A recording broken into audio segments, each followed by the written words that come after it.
শাকিব খান থাকলেই ব্লকবাস্টার হবে, শাকিব খান না থাকলে হবে না, সেটা ভেবে আমি সিনেমাটা করি। রাক্ষসের প্রেস মিটিংয়ে শাহরিন আক্তার সুমি অর্থাৎ যে প্রডিউসার তিনি বলেছেন যে বরবাদের সময় তারা ভাবেননি যে শাকিব খানকে নিলেই সেটা ব্লকবাস্টার হবে আর শাকিব খানকে না নিলে সেটি ব্লকবাস্টার হবে না। এমন কথাই পুরো নেট দুনিয়ায় একটা ঝড় উঠেছে যে আসলেই কি এটা সত্যি, আর একজন প্রডিউসার কিভাবে এই ধরনের কথা বলতে পারে। আসলে শাকিব খান কিন্তু 2028 সাল পর্যন্ত একেবারেই লকড। তার আসন্ন মুভি রয়েছে প্রিন্স, সোলজার, এরপরে সে নতুন নতুন প্রতিষ্ঠানের সাথে চুক্তিবদ্ধ রয়েছে। তো স্বাভাবিকতরভাবেই শিডিউল পেতে অনেকটাই লেট হবে। তো এজন্যই শাকিব খান নতুনদেরকে সুযোগ দিতে চায়। যখন রিয়েল এনার্জি প্রোডাকশন অর্থাৎ এই শাহরিন আক্তার সুমি তার কাছে গিয়েছিল, সে কিন্তু নতুন হিসেবে সুযোগ পেয়েছিল। আর রেজাল্ট আপনাদের সামনেই, বরবাদ একেবারে একটা ব্লকবাস্টার ফিল্ম হয়েছে। যখন বরবাদের গল্প শাকিব খানকে শোনানো হয়েছিল তখন সে এটাতে কাজ করতেও রাজি হয়েছিল। আর এরপরেই সিনেমার বাজেট অনেকটাই বাড়ানো হয়েছিল। 14 থেকে 15 কোটির একটা সিনেমা বাংলাদেশি ইন্ডাস্ট্রিতে মেক করা হবে, লার্জার দ্যান লাইফ স্টাইলে শাকিব খানকে দেখানো হচ্ছে। এ সবই ছিল শুধুমাত্র শাকিব খানের জন্য। অনেক স্ক্রিপ্টের চেঞ্জিংও শুধুমাত্র শাকিব খানকে ভেবেই করা হয়েছে। তারপরেও এখন যখন রাক্ষস নিয়ে তারা কাজ করছে, শাকিব খানের শিডিউল না পাওয়ার কারণে হয়তোবা মনের মধ্যে থেকে রাগ নিয়েই সে এই ধরনের একটা কথা বলে ফেলেছে। শাকিব খান যে সব সিনেমা একদম 100% মানে ব্লকবাস্টার ছিল তা কিন্তু না। এমনকি এটাও বললো যে শাকিব খান সব মুভিতে 100% দিতে পারেনি। তাহলে আমার কথা হচ্ছে যে প্রিয়তমার পর থেকে শাকিব খান কিন্তু একাধারে সিনেমা ব্লকবাস্টার দিয়ে আসছে। আর খেয়াল করলে দেখবেন যে বলিউড ইন্ডাস্ট্রিতেও শাহরুখ বলেন বা সালমান বলেন বা আমির খান প্রত্যেকটা মুভি তারা ব্যবসা সফল দিতে পারেনি। তারপরেও তারা সুপারস্টারে পরিণত হয়েছে। অনেক দিন ধরে তারা ধারাবাহিকতা বজায় রেখেছে এবং সুন্দর সুন্দর মুভি, ব্যবসা সফল মুভি আমাদেরকে তারা উপহার দিয়েছে। শাকিব খানও এর ভিন্নতর নয়। সে অনেক দিন ধরে ইন্ডাস্ট্রিতে আছে এবং অনেক ব্যবসা সফল মুভিও দিয়েছে এবং দর্শকদের মধ্যে একটা আলাদা ক্রেজ সৃষ্টি করেছে। তো বরবাদে সে যখন কাস্ট হিসাবে যুক্ত হন, তার লুকস যখন রিভিল করা হয়, তখনই শাহরিন আক্তার সুমি তার এই নতুন মুভির জন্য যে দর্শকের প্রয়োজন ছিল সেটা কিন্তু পেয়ে গিয়েছিলেন। তার লগ্নি উঠে আসবে সেই আশাটাও সে পেয়েছিল। তো শাকিব ভাই সেটা করতে পারবে এমন কথা বলার পরেও সে বলছে যে শাকিব খান থাকলে যে ব্লকবাস্টার হবে, না থাকলে হবে না, এটা কোনোভাবে মানা যায় না। একই মুখে দুই কথার মতো মনে হচ্ছে।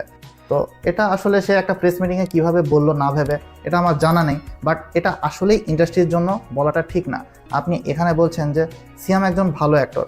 সিয়ামের সম্পর্কে যদি আমি বলি, সে অবশ্যই একজন ভালো অ্যাক্টর। আপনি খেয়াল করলে দেখবেন সে শুধুমাত্র একটা কেমিও দিয়েছিল তাণ্ডব মুভিতে, আর পুরো সিনেমার যে ধরনের দৃষ্টিভঙ্গি সেটা বদলে গিয়েছিল। তাকে নিয়েই শুধুমাত্র আলোচনা হচ্ছিল, ওভার শ্যাডো করে দিয়েছিল পুরো মুভিটাকে। তো হ্যাঁ, তার একটা ব্রাইট ফিউচার রয়েছে, হয়তোবা নেক্সটে সে সুপারস্টারে পরিণত হতে পারে।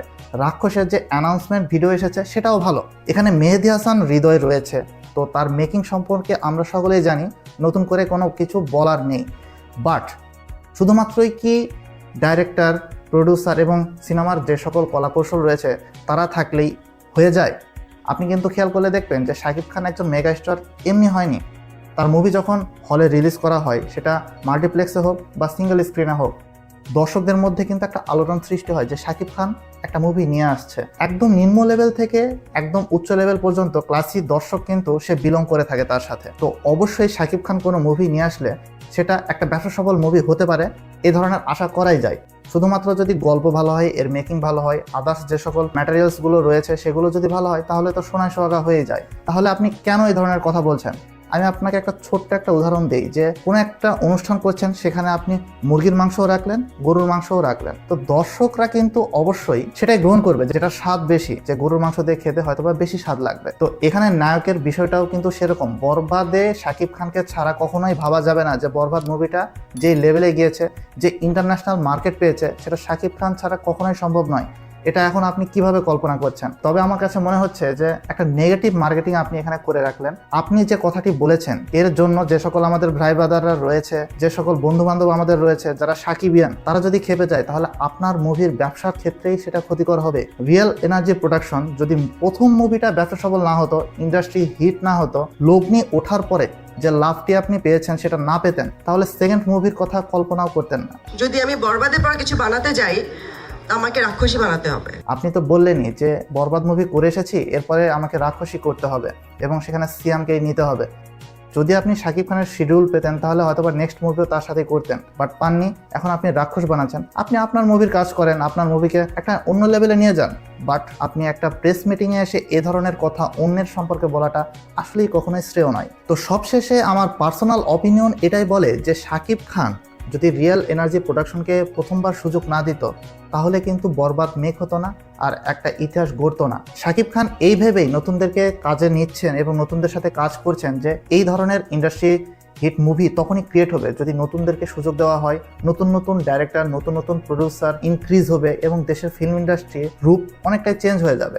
এবং পরবর্তীতে তারা গিয়ে আবার সিয়াম বলেন, আফরান নিশো, শরীফুল রাজ বা আরিফিন শুভ প্রত্যেককে নিয়েই সেই নতুন মেকার্সরা কাজ করবে এবং ইন্ডাস্ট্রিকে একটা নতুন পথে নিয়ে তারা এগিয়ে যাবে।